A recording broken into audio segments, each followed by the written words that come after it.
भाग 4। उस दिन फिर कथा न हुई। कुछ लोगों ने ब्रह्मचारी ही पर आक्षेप करना शुरू किया। बैठे तो थे बेचारे एक कोने में, उन्हें उठाने की जरूरत ही क्या थी, और उठाया भी तो नम्रता से उठाते। मार पीट से क्या फायदा। दूसरे दिन नियत समय पर कथा शुरू हुई, पर श्रोताओं की संख्या बहुत कम हो गई थी। मधुसूदन जी ने बहुत चाहा कि रंग जमा दें, पर लोग जमाइयां ले रहे थे, और पिछली सगों में तो लोग धड़ल्ले से सो रहे थे।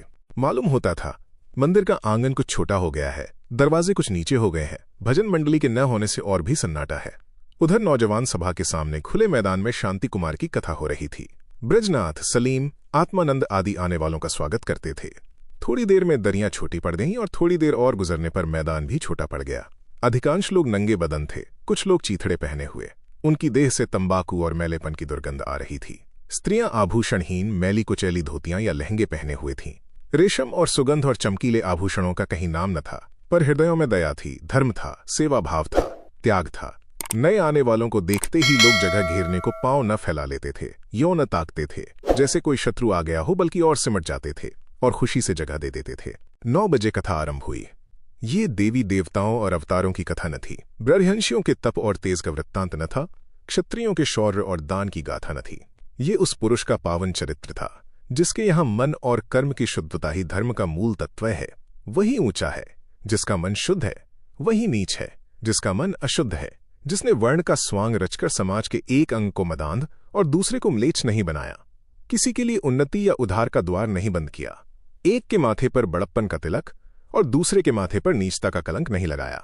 इस चरित्र में आत्मोन्नति का एक सजीव संदेश था, जिसे सुनकर दर्शकों को ऐसा प्रतीत होता था मानो उनकी आत्मा के बंधन खुल गए हैं, संसार पवित्र और सुंदर हो गया है। नैना को भी धर्म के पाखंड से चिढ़ थी। अमरकांत उससे इस विषय पर अक्सर बातें किया करता था। अछूतों पर यह अत्याचार देखकर उसका खून भी खौल उठा था। समरकांत का भय न होता तो उसने ब्रह्मचारी जी को फटकार बताई होती। इसीलिए जब शांति कुमार ने तिलकधारियों को आड़े हाथ लिया तो उसकी आत्मा जैसे मुग्ध होकर उनके चरणों पर लौटने लगी।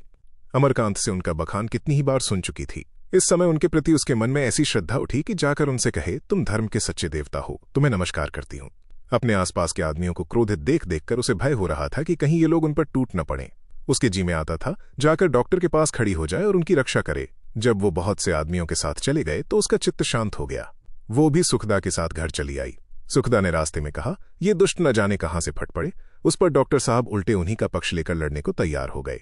नैना ने कहा, भगवान ने तो किसी को ऊंचा और किसी को नीचा नहीं बनाया। भगवान ने नहीं बनाया तो किसने बनाया? अन्याय ने। छोटे बड़े संसार में सदा रहे हैं और रहेंगे। नैना ने वाद विवाद करना उचित न समझा। दूसरे दिन संध्या समय उसे खबर मिली कि आज नौजवान सभा में अछूतों के लिए अलग कथा होगी, तो उसका मन वहां जाने के लिए लालायित हो उठा।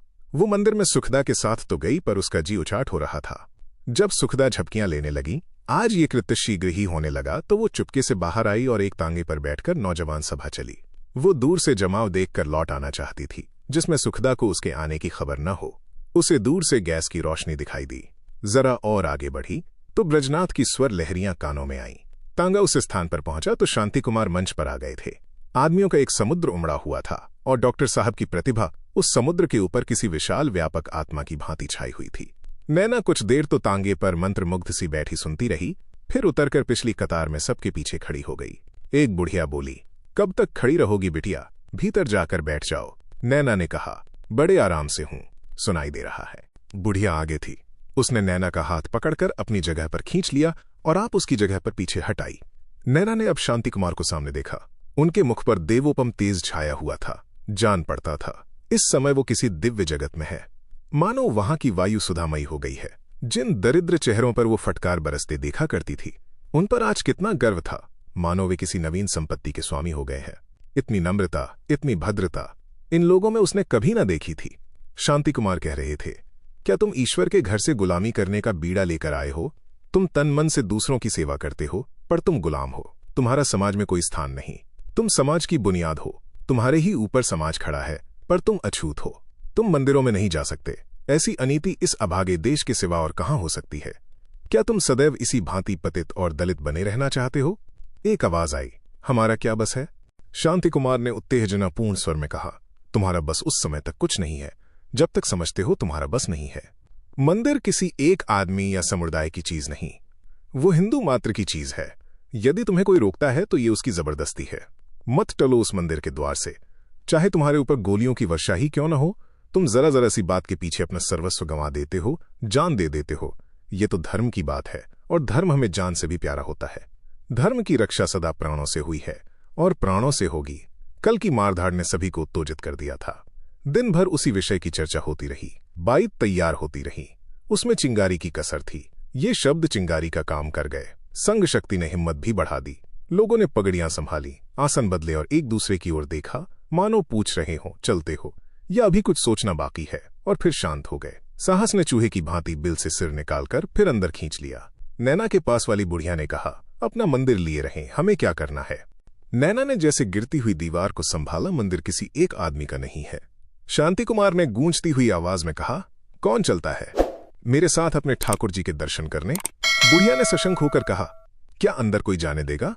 शांति कुमार ने मुट्ठी बंद कर कहा, मैं देखूंगा कौन नहीं जाने देता। हमारा ईश्वर किसी की संपत्ति नहीं है जो संदूक में बंद करके रखा जाए। आज इस मामले को तय करना है सदा के लिए। कई 100 स्त्री पुरुष शांति कुमार के साथ मंदिर की ओर चले। नैना का हृदय धड़कने लगा, पर उसने अपने मन को धिक्कारा और जत्थे के पीछे पीछे चली। वो ये सोच सोचकर पुलकित हो रही थी कि भैया इस समय यहां होते तो कितने प्रसन्न होते। इसके साथ भांति भांति की शंकाएं भी बुलबुलों की तरह उठ रही थीं। ज्यों-ज्यों जत्था आगे बढ़ता था और लोग आकर मिलते जाते थे, पर ज्यों-ज्यों मंदिर समीप आता था, लोगों की हिम्मत कम होती जाती थी। जिस अधिकार से ये सदैव वंचित रहे, उसके लिए उनके मन में कोई तीव्र इच्छा न थी। केवल दुख था मार का। वो विश्वास जो न्याय ज्ञान से पैदा होता है वहां न था। फिर भी मनुष्यों की संख्या बढ़ती जाती थी। प्राण देने वाले तो बिरले ही थे। समूह की धौंस जमाकर विजय पाने की आशा ही उन्हें बढ़ा रही थी। जत्था मंदिर के सामने पहुंचा तो 10 बज गए थे। ब्रह्मचारी जी कई पुजारियों और पंडों के साथ लाठियां लिए द्वार पर खड़े थे। लाला समरकांत भी पैंतरे बदल रहे थे।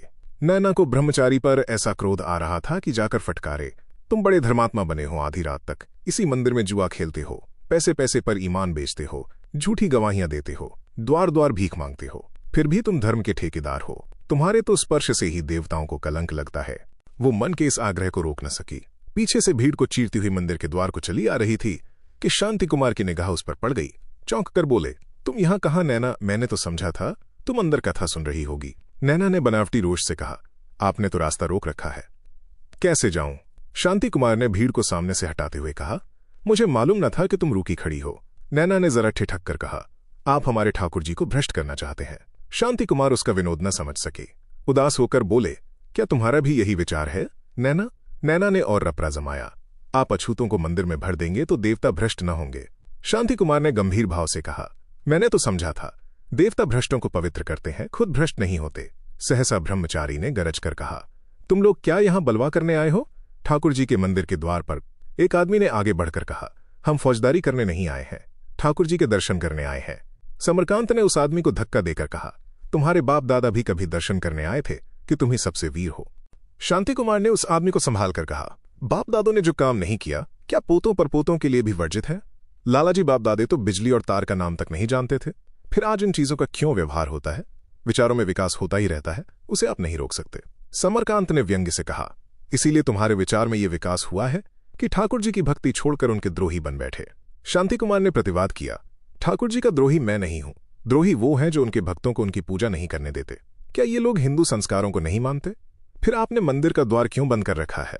ब्रह्मचारी ने आंखें निकालकर कहा, जो लोग मांस मदिरा तो खाते हैं, निखिद कर्म करते हैं, उन्हें मंदिर में नहीं आने दिया जा सकता।